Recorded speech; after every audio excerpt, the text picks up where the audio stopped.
Our story begins in an office high above Manhattan, where Mary Elizabeth Drake, secretary, has just taken her last dictation of the day. But Mary has one more letter to write this day, a letter of her own. Subject, application for position as airline hostess. Qualifications, well, briefly, they add up to this. I've wanted to be a hostess since I was 18. I'm 22 now, single with 2 years of college and business training. I'm 5'4" and weigh 115 pounds. I'm enclosing a snapshot.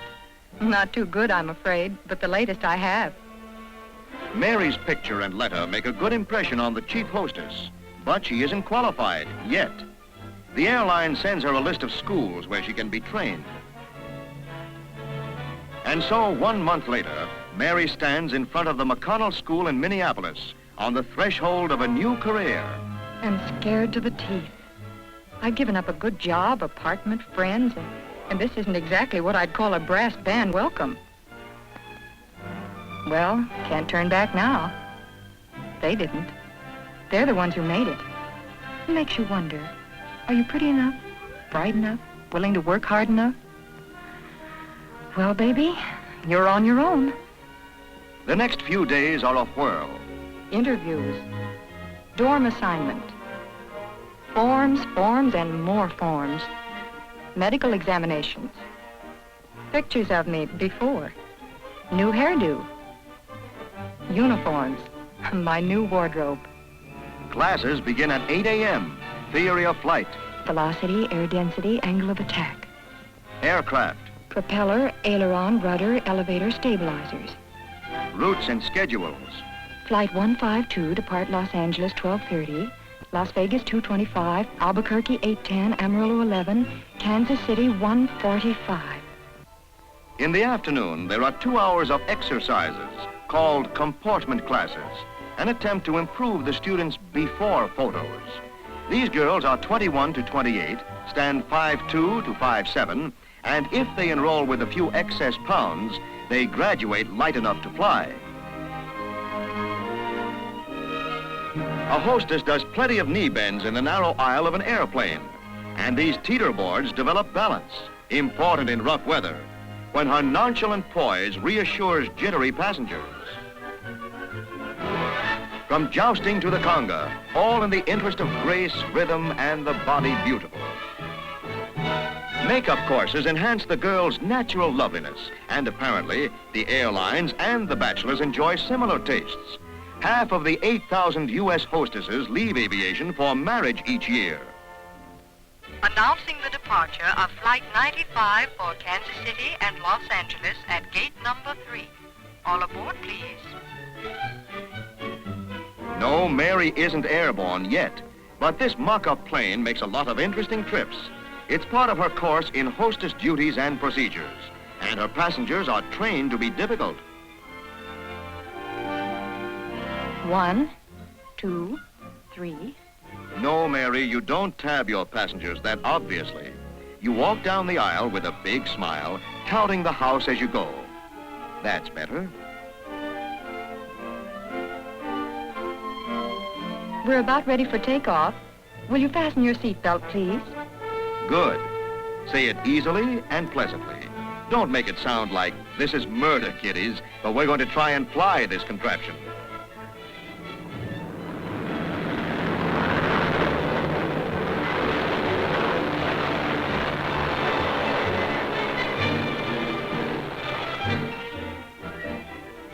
You may unfasten your seatbelts now, and you may smoke if you care to. Okay. Suggestions, not commands. How's your diplomacy, Miss Drake? Sorry, sir. Cigarettes only while we're in flight. Well spoken, Miss Drake.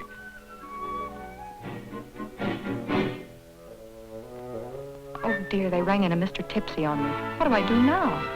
Very simple, Mary. Watch teacher. First, make Brother Tipsy comfortable. He may sleep the flight through. If he still rambunctious, call the captain.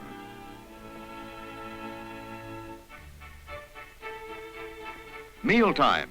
Food is pre-cooked and kept hot in casseroles. There's an art to serving it, too. Regulation. Trays are to be carried sideways, not front and back. This method is more graceful, makes serving easier, lessens risk of spilling. Much, much better, Miss Drake.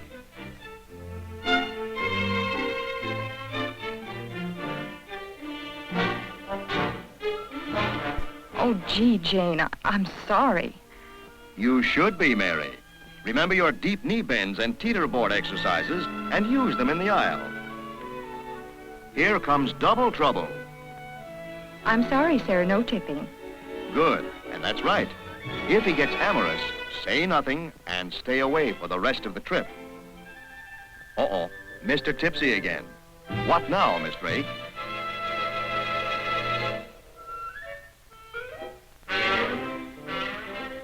Excellent. Tipsy fails, you pass. Nice going, Mary.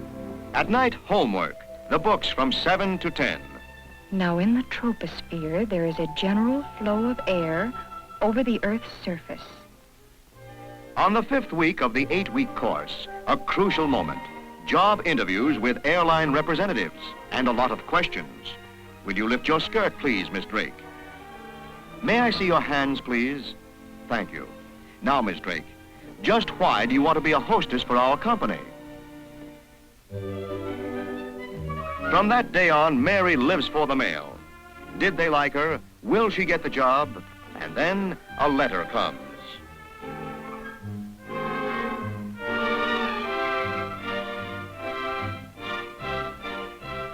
After graduation, report for assignment as hostess. Whee, I got the job.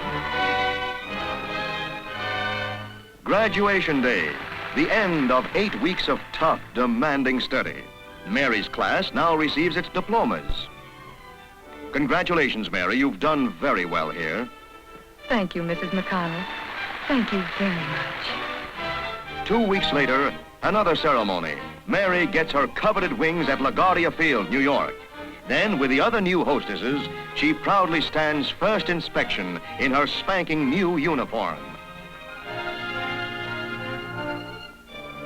Then my first flight, Constellation West. I walked to the ship with the crew. Bill Edwards, Jimmy Duke, Bob Donovan, and Laura Draper. They'd been kidding me in the flight dispatch room. Said passengers could spot a new hostess a mile away and would probably take my head off. Oh, gosh, I was scared. Those passengers looked like a thundering herd coming out.